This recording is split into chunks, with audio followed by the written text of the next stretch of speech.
بسم اللہ الرحمن الرحیم۔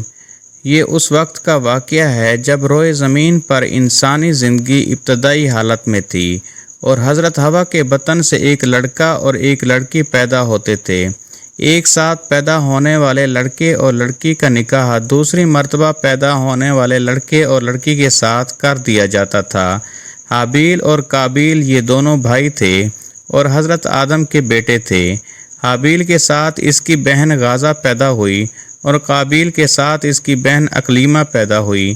جب یہ دونوں جوان ہوئے تو دستور کے مطابق حضرت آدم علیہ السلام نے قابیل کا نکاح غازہ کے ساتھ جو حابیل کے ساتھ پیدا ہوئی تھی سے کرنا چاہا، تو قابیل اس بات پر رضامند نہیں ہوا کیونکہ اقلیمہ غازہ کے مقابلے میں زیادہ خوبصورت تھی جو قابیل کے ساتھ پیدا ہوئی تھی۔ حضرت آدم علیہ السلام نے قابیل کو سمجھایا کہ یہ اللہ کا حکم ہے، لہذا تم یہ بات مان لو۔ اقلیمہ تمہارے ساتھ پیدا ہوئی ہے اس لیے وہ تیری بہن ہے، اس کے ساتھ تیرا نکاح نہیں ہو سکتا، مگر قابیل اپنی بات پر اڑا رہا۔ بالآخر حضرت آدم علیہ السلام نے ان دونوں بھائیوں کو حکم دیا کہ تم دونوں اپنی اپنی قربانی اللہ کے حضور میں پیش کرو، جس کی قربانی مقبول ہوگی وہی اقلیمہ سے نکاح کا حقدار ہوگا۔ اس زمانے میں قربانی کی مقبولیت کی علامت یہ تھی کہ لوگ اپنی قربانیاں پہاڑ پر رکھ دیتے تھے اور آسمان سے آگ آ کر انہیں کھا جاتی تھی۔ قابیل کھیتی باڑی کرتا تھا اور حابیل جانور پالتا تھا۔ چنانچہ قابیل نے گندم کی بالیاں اور حابیل نے ایک خوبصورت موٹا تازہ مینڈھا قربانی کے لیے ایک پہاڑ پر رکھ دیا اور اللہ سے دعا مانگی، یا الہی ہماری قربانی کو قبول فرما۔ آسمان سے آ گئی اور اس نے حابیل کی قربانی یعنی مینڈھے کو کھا لیا اور قابیل کی قربانی قبول نہیں ہوئی، جس سے قابیل کے دل میں حابیل کے لیے غصہ، حسد اور بغض پیدا ہو گیا اور وہ حابیل سے کہنے لگا، میں تجھے مار ڈالوں گا کیونکہ تیری قربانی قبول ہو گئی ہے۔ حابیل نے قابیل سے کہا، اللہ تعالیٰ پرہیزگاروں کی قربانی قبول کرتا ہے، اگر تو میرے قتل کے لیے مجھ پر ہاتھ اٹھائے گا تو میں تجھ پر ہاتھ نہیں اٹھاؤں گا کیونکہ میں اللہ سے ڈرتا ہوں۔ قربانی دے کر دونوں بھائی حضرت آدم علیہ السلام کے پاس آئے۔ آدم علیہ السلام نے فرمایا، اے قابیل، تیری بہن اقلیمہ اب حابیل پر حلال ہوئی اور تجھ پر حرام۔ قابیل اب مایوس ہو چکا تھا کہ اقلیمہ اس کے نکاح میں نہیں آ سکتی، اس لیے وہ حابیل کو مارنے کی تدبیر میں رہنے لگا۔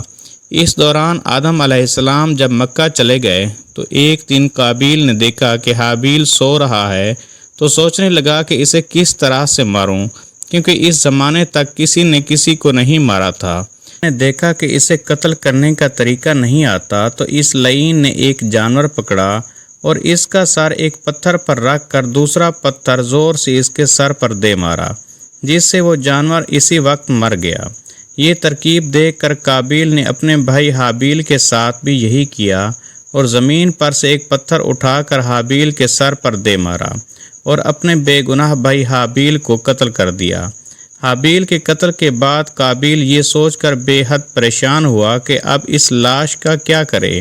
یہ روئے زمین پر کسی انسان کا پہلا قتل تھا کیونکہ اس سے پہلے کوئی آدمی مرا ہی نہیں تھا، اس لیے قابیل حیران اور پریشان تھا کہ بھائی کی لاش کا کیا کروں۔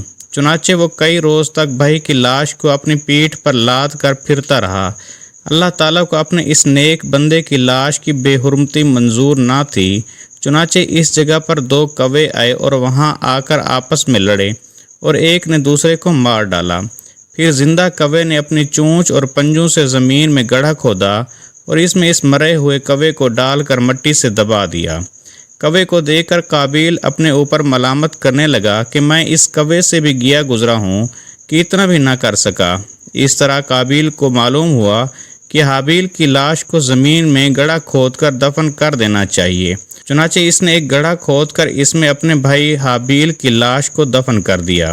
جب حضرت آدم علیہ السلام مکہ سے واپس آئے اور حابیل کو نہ پایا تو اس کو بہت تلاش کیا مگر وہ نہ ملا۔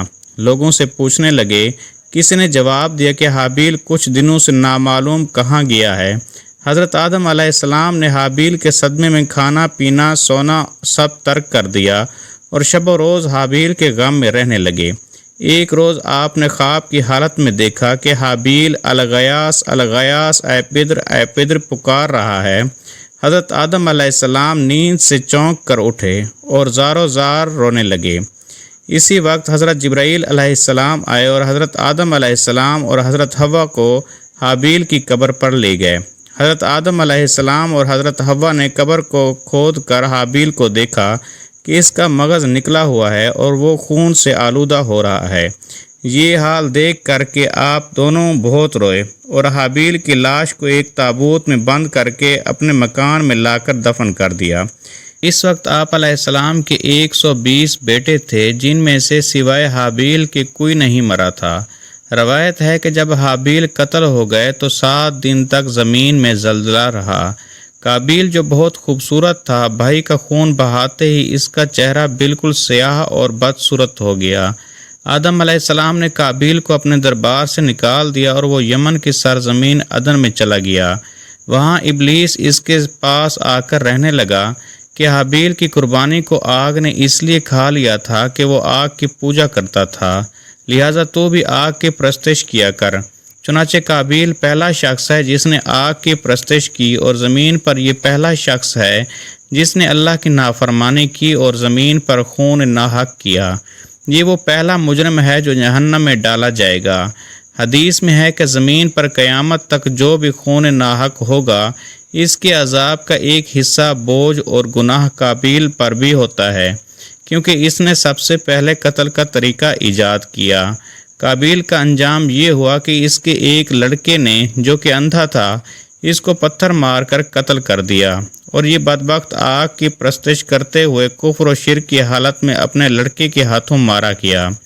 کسی بے گناہ کو قتل کرنا یعنی خون ناحق بہت بڑا جرم ہے۔ قابیل نے غصے، حسد اور بغض میں گرفتار ہو کر اپنے بھائی قابیل کو قتل کر دیا۔ اس سے معلوم ہوا کہ حسد، غصہ اور بغض انسان کے لیے کتنی بری اور خطرناک قلبی بیماری ہے۔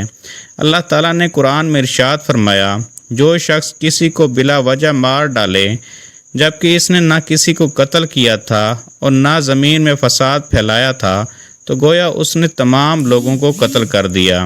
اور جو شخص کسی بے قصور شخص کے قتل سے باز رہے، گویا اس نے تمام لوگوں کو زندگی دی۔ اللہ سے دعا ہے کہ وہ ہم سب کو غصہ، حسد، بغض اور تکبر سے بچائے اور ان سے ہماری حفاظت فرمائے۔ آمین۔